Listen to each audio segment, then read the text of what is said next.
ఒక మంచి వార్త చెప్పడానికి వచ్చి ఉన్నాం. గ్రామ నాయకులకి, గ్రామ పెద్దలకి ప్రభు నామంలో వందనాలు తెలియజేస్తున్నాను. ఏంటి మంచి వార్త అంటే, ఈరోజు గుడ్ ఫ్రైడే శుభములు చెప్పడానికి వచ్చి ఉన్నాం. ఏంటండి గుడ్ ఫ్రైడే అంటే, మానవ జాతి పాపం కొరకై ఒక పుణ్యాత్ముడు, పాపం లేని పరిశుద్ధుడు 2026 సంవత్సరాల కిందట ఈ కొరకు నా కొరకు పుణ్యదాన బలియాగం జరిగించాడు. ఆయన పేరే నజరేయుడైన యేసు. లోకంలో జీవిస్తున్న ఈ మానవుల కొరకు పాడైపోయిన ఈ మానవ జాతిని బాగు చేయటానికి యేసుక్రీస్తు ప్రభుల వారు నీ కొరకు నా కొరకు రక్తం సిందించారు. ఎందుకయ్యా సిందించాలి? ఈయన ఆలోచన చేసినట్లయితే అన్ని వ్యాధులకి మందుంది. మానవుడికి పట్టి పీడిస్తున్న పాపానికి మందు లేదు. అది కపటంతో నిండిపోయిన కపటమైన కేంద్రమట. ఆ కేంద్రాన్ని బాగు చేసేవాడే యేసుక్రీస్తు ప్రభుల వారు. నిన్ను ప్రేమిస్తున్నాడు దేవుడు.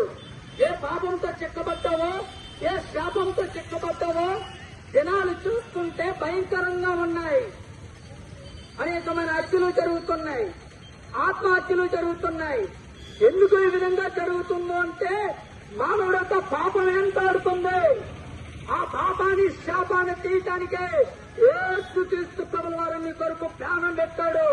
నీ కొరకు చనిపోయాడు. నీ కొరకు మృత్యుంజయుడై తిరిగి లేచిన దేవుడైన నీ కొరకు తలకు ముళ్ళుగెట్టు వేపించుకోండు. 2 చేతులకు 2 మేకులు, కాలు కోసం మేకు, పక్కన బలిపోవటం, 39 బండా డబ్బులు. ఇవి అన్ని ఎందుకు జరిగావి అంటే, మానవుడు యొక్క పాపమే. మానవుడు బతికించి ఆ పుణ్యలోకానికి తీసుకెళ్లాలని, ఆ పరలోక రాజ్యానికి తీసుకెళ్లాలని యేసుక్రీస్తు ప్రభుల వారు నీ కొరకు ప్రాణం పెట్టాడు. ఈ ప్రాణం పెట్టిన దేవుని నువ్వు ఒక్కసారి ఆలోచన చేయి. ఎందుకు ఆయన ప్రాణం పెట్టాలి? నాకు తెలవదా? నేను ఇష్టానుసారంగా జీవిస్తే నేను బతకనేనా అనుకుంటున్నావు.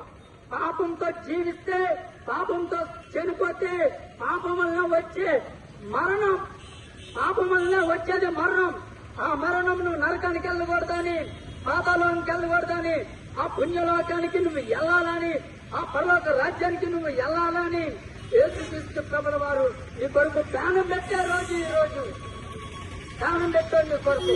నిన్ను ప్రేమిస్తున్నాడు. నువ్వెంత ఘోర పాపమైనా, నువ్వే బంటుకొమ్మలో ఉన్నా, ఏ పాపంతో ఉన్నా, శాపంతో ఉన్నా, ఏకైక దేవుడు, పాపం నుంచి విడిపించే దేవుడు